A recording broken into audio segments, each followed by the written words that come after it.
Hiroaki Hamada was born on November 27, 1950, in Maebashi, Japan. Coming from a judo background, he was one of the first trainees in the history of the New Japan Pro Wrestling Dojo.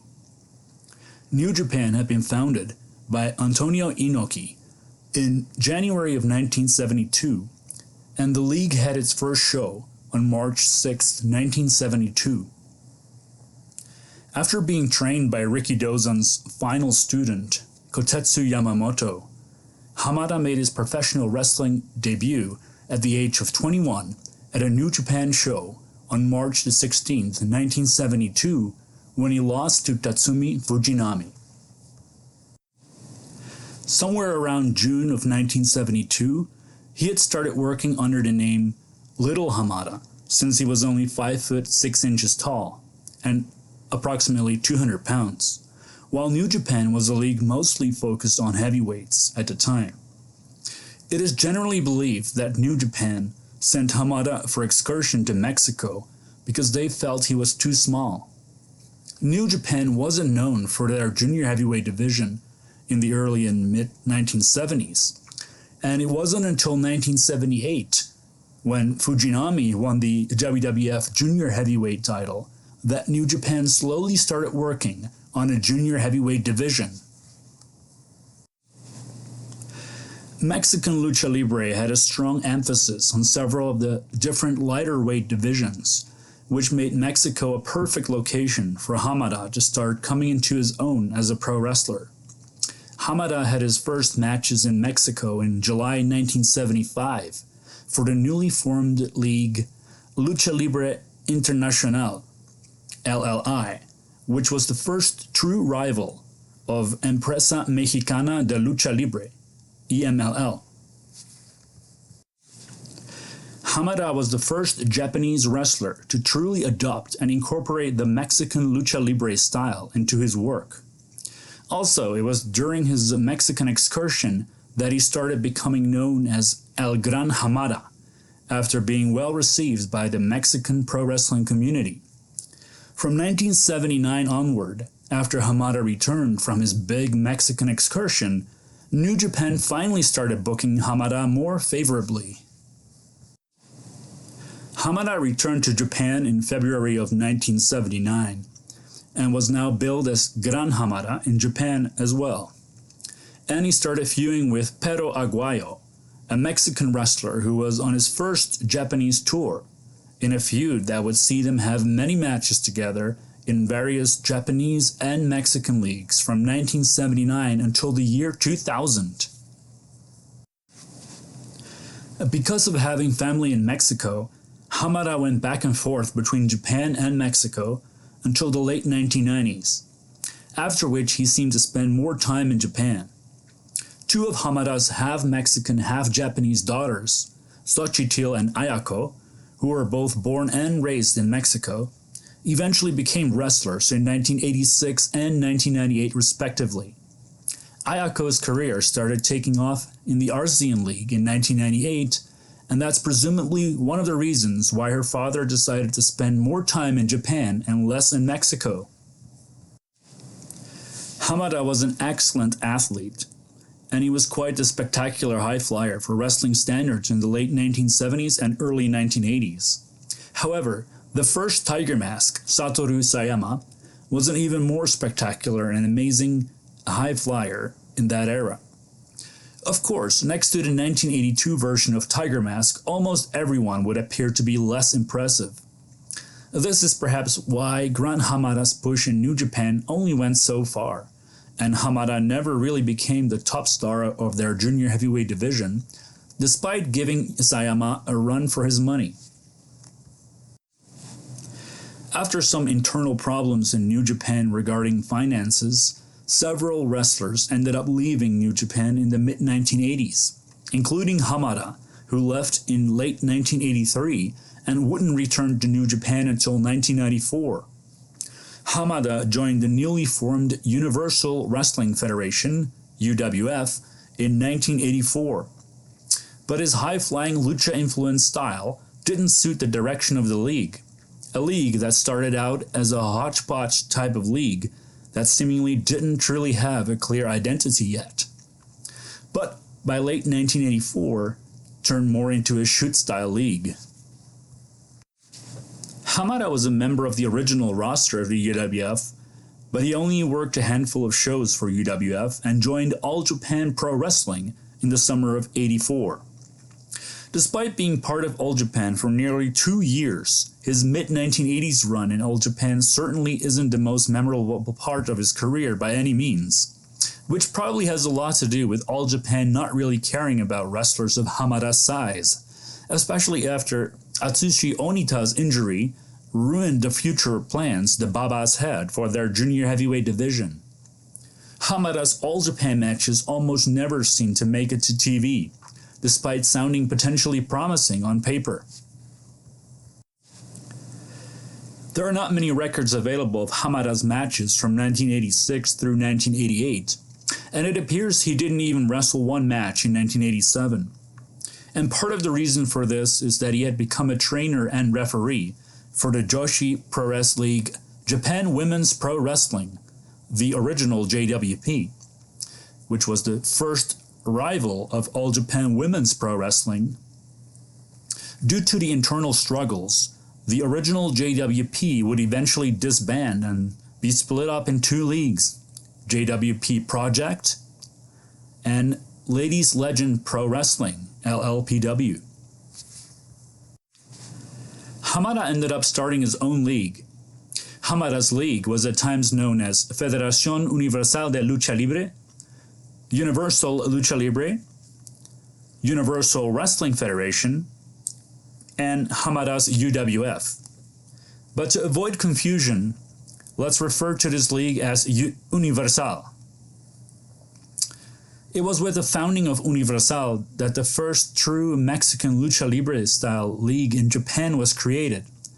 You could say that this was the birth of Lucharesu, a blend of Mexican and Japanese styles, which is something that would live on in the future with the creation of leagues like Michinoku Pro, Torimon, and Dragon Gate, which were leagues formed by Hamada students. Gran Hamada didn't only train 2 of his daughters, he trained and or helped train many male and female wrestlers during the 1980s and 1990s, and most of them became well-known wrestlers, including Plum Mariko, Ultimo Dragon, Super Delphin, The Great Sasuke, Dick Togo, Taka Michinoku, and Kaz Hayashi, also known as Shiru, among others. However, Gran Hamada also was still a relevant in-ring performer himself during the 1990s and 2000s, as his in-ring work in Universal and Michinoku Pro was some of his best work.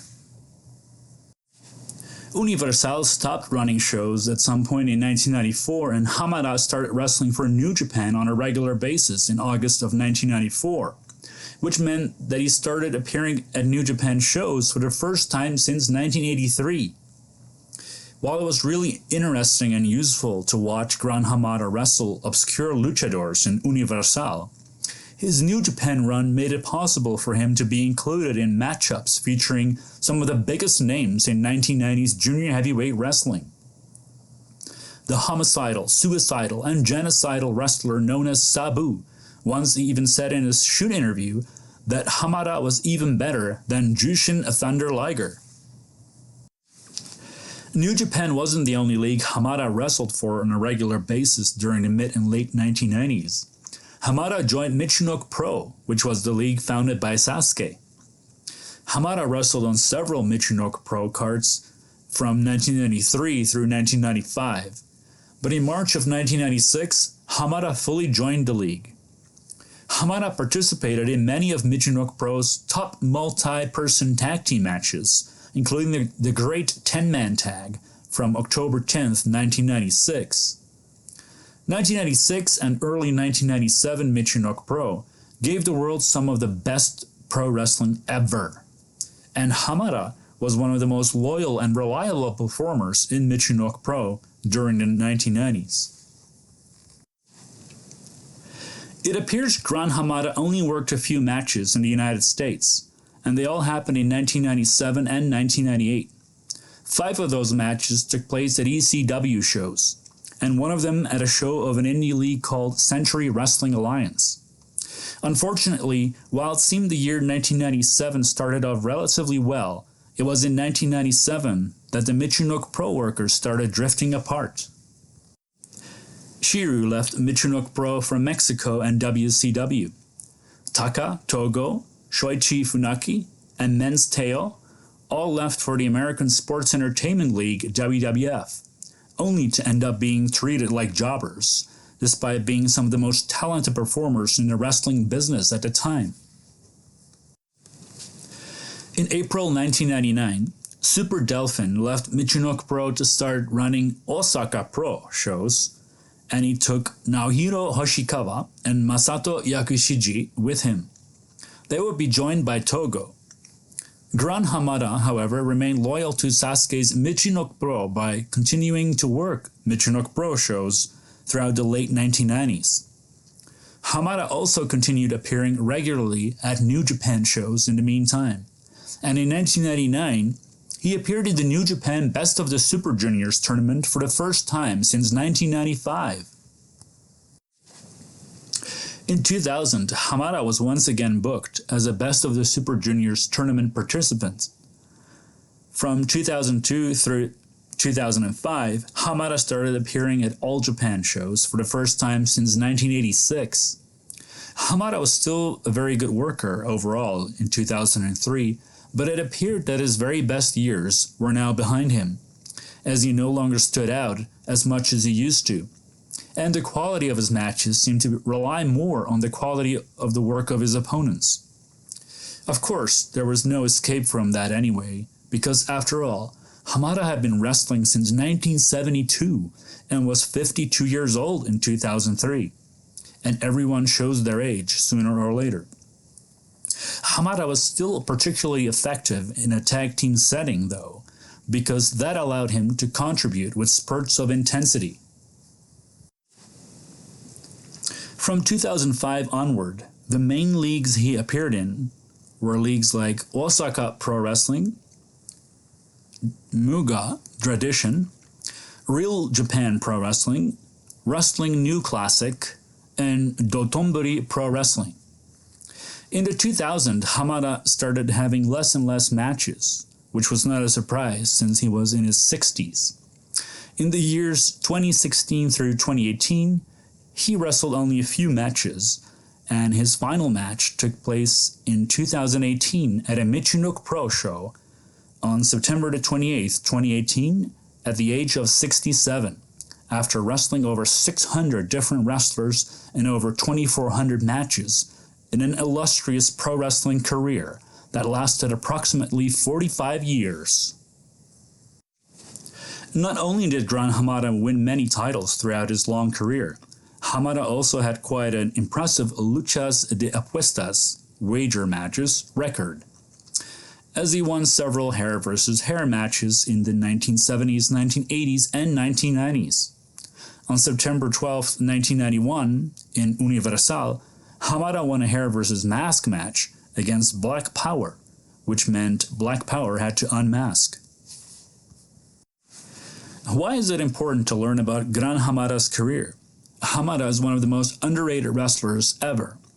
Prior to his Hall of Talent induction, Hamada had still not been inducted into any Hall of Fame of sorts, and this is ridiculous considering Hamada was a very influential and talented pro wrestler who had a very interesting career that started in 1972 and lasted until 2018, and for a large number of those years, he was a very relevant worker.